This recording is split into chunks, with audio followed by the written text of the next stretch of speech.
২৭শে March. যদি আমরা অলস হই, তবে আমাদের জীবন পুণ্যশীল হইতে পারিবে না। অন্তরঙ্গ সাথী ওগো, একদিন শিখাইলে তুমি মোরে এক নৃত্য আর গান।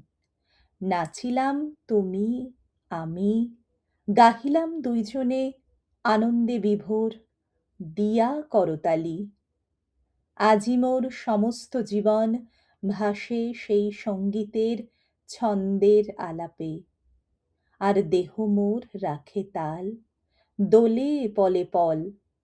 মন যদি বৈষয়িক চিন্তা ও ভাবে জর্জরিত হয়, তবে সেই মন এমন ভারাক্রান্ত হইয়া পড়ে যে উন্নত সত্তার স্পর্শে সাড়া দিতে পারে না। তখন মনের অবস্থা এমন হয় যে আমরা প্রার্থনা করিয়াও মনকে জাগাইতে চেষ্টা করি, তখনও সে সাড়া দেয় না।